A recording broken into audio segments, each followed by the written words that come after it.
তোমার লজ্জা করে না জাহ্নবী দিদি? তুমি আমার দাদা ভাইকে আর কত নিঃস্ব করবে? তিয়া, বড়দের কথার মাঝখানে তুই কেন পড়ছিস? বড়রা যখন ভুল করে তখন বড়দের মাঝে এইভাবেই ঢুকে পড়তে হয়। আমার ঘরে কেন এসেছিস তুই? তোর জন্য চা নিয়ে এসেছি। চা কেন? তুই তো জানিস আমি চা খাই না, আমি তো কফি খাই। কফি শেষ হয়ে গেছে, আর এই মুহূর্তে কফি কেনার মতো বাড়িতে টাকা নেই, তাই চাই খেতে হবে। আমি চা খাবো না। তোমার জন্য তো চা আমি আনিও নি। আমি তো জানতামও না তুমি এসেছো। তুমি তো চোরের মতো দাদা ভাইয়ের ঘরে ঢুকেছো।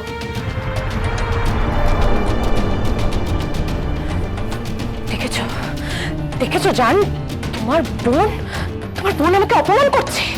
অপমানে আর কি দেখলে জাহ্নবী দিদি? আমার তো ইচ্ছে করছে এই মুহূর্তে তোমার ঘাট ধরে আমাদের বাড়ি থেকে বার করে দিতে।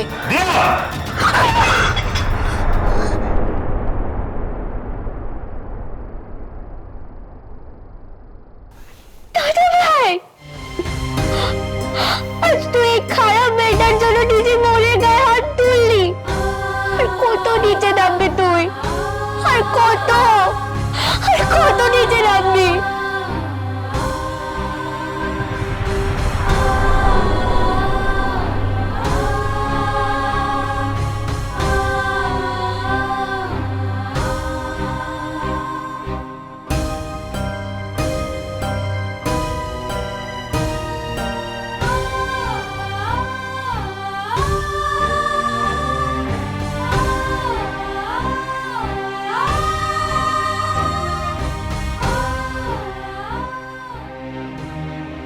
শোন, বলছি মিনু কোথায়?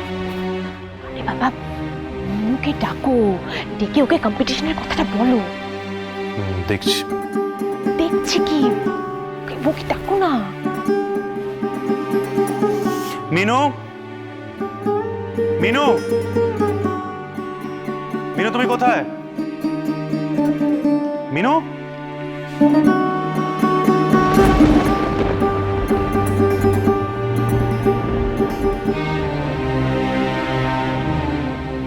মা,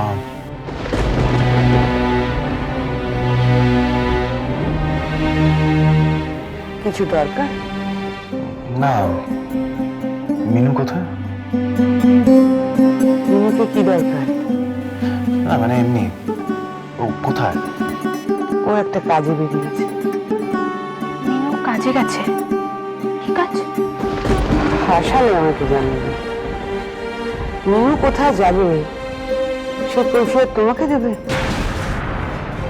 না মানে ওয়ার্কশপ তো বন্ধ, তাই আর কোথায় বা যাবে মিনু?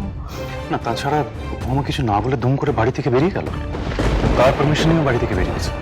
মানে মিনুকে কোথাও বেরোতে হলে তোমার অনুমতি নিয়ে বেরোতে হবে, তাই? আমি মিনুকে অনুমতি দিয়েছি বেরোনোর জন্য।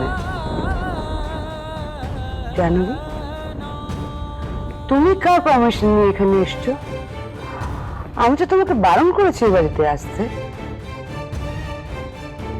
শোন, তুমি কিছু বলবে না? জাহ্নবী, ও কি বলবে? ও আমারই ছেলে। আমি তোমাকে বারণ করেছি বারবার করে এই বাড়িতে আসবে না। তুমি খুব ভালো করে জানো খারাপ কথা আমি বলতে পারি না, বলি না। কিন্তু তোমার মতো মেয়েকে কি বলে জানো? হ্যাংলা, ছেঁচড়া। এসব কি বলছো তুমি? তুমি চুপ করো। সব রকম কথা বলার অধিকার তুমি হারিয়ে ফেলেছো। শোন, আর যাই হোক, আমার ছেলে একটা মেয়ের হাতে পুতুল হয়ে নাচবে, এটা আমি আমার দুঃস্বপ্নেও ভাবিনি। ছি, ছি।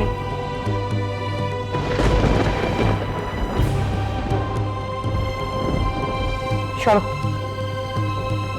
সরো প্লিজ, সরো, সরো।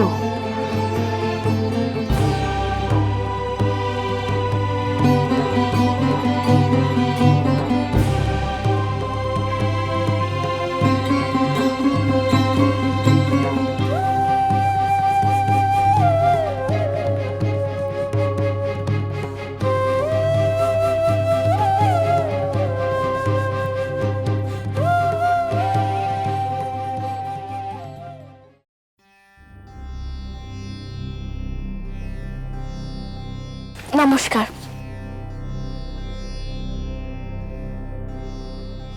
বলুন। বলছি, এটা কি সেরা সেরা মৃৎশিল্প প্রতিযোগিতার অফিস? হ্যাঁ মানে এখানে কি নাম লেখাতে হবে? হ্যাঁ বলুন, আপনি নাম লেখাতে এসেছেন? হ্যাঁ, কি নাম? মৃন্ময়ী পাল। মৃন্ময়ী পাল? মহিলা? মহিলা মৃৎশিল্পী? কেন মহিলা মৃৎশিল্পী হতে পারে না কেন? মেয়েরা যদি প্লেন চালাতে পারে, চাঁদে যেতে পারে, তাহলে মেয়েরা কেন মূর্তি করতে পারবে না? আপনি কে যে সেই মহিলার হয়ে এত কথা বলছেন? আমি মৃন্ময়ী পাল। আমি এই সেরা সেরা মৃৎশিল্পী প্রতিযোগিতায় অংশগ্রহণ করতে চাই। আপনি? এটা কত বড় কম্পিটিশন আপনি জানেন? ইচ্ছে হলো আর আপনি নাম দিতে চলে এলেন? হ্যাঁ, বড় কম্পিটিশন বলেই তো আমি এখানে নাম দিতে এসেছি। এই কম্পিটিশনে অংশগ্রহণ করা, জয়লাভ করাটা যে আমার কতটা দরকার আপনারা কেউ জানেন না।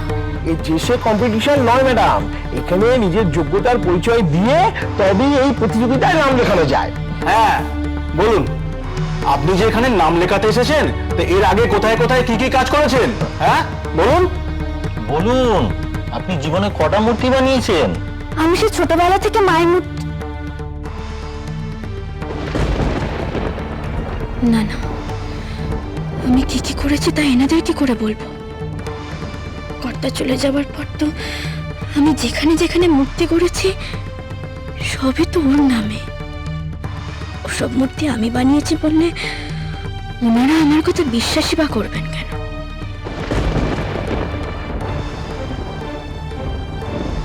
দোহাই আপনাদের, আমি আপনাদের কাছে অনুরোধ করছি, আপনারা দয়া করে আমাকে এই প্রতিযোগিতায় অংশগ্রহণ করার সুযোগ দিন, দয়া করে।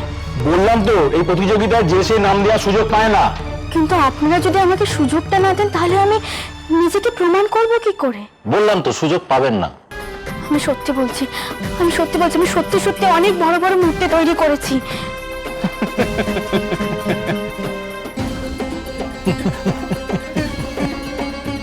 এ কি আপনারা হাসছেন কেন? আমি সত্যি বলছি। কি যে বলেন, একই আপনি মহিলা, তারপর আপনার হাইটও তেমন একটা বেশি কিছু না, আপনি বড় বড় মূর্তি বললেন কি করে? সত্যি আপনি মূর্তির চোখ আঁকলেন কি করে? আপনি বরং বাড়ি চলে যান, এই কম্পিটিশন আপনার জন্য নয়। যাব, আমি বাড়ি চলে যাব, কিন্তু তার আগে আমি আপনাদেরকে একটা কথা বলে যেতে চাই। আজকে আপনারা আমাকে চিনতে পারছেন, কিন্তু একদিন আসবে যেদিন বাংলার ঘরে ঘরে সবাই এক ডাকে মৃন্ময়ী পালকে চিনতে পারবে। যেদিন এই মৃন্ময়ী পালের হাতে বানানো ঠাকুর দেখতে প্যান্ডেলে প্যান্ডেলে মানুষের ঢল নামবে। নামটা মনে রাখবে, মৃন্ময়ী, মৃন্ময়ী পাল।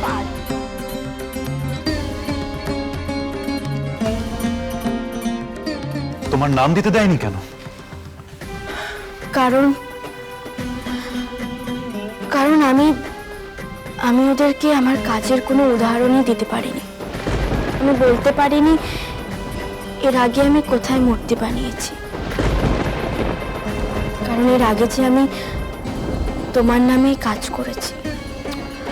হ্যাঁ, তাহলে তো তোমাকে এই কম্পিটিশনটা সোমের নামেই লড়তে হবে। বাজলো তো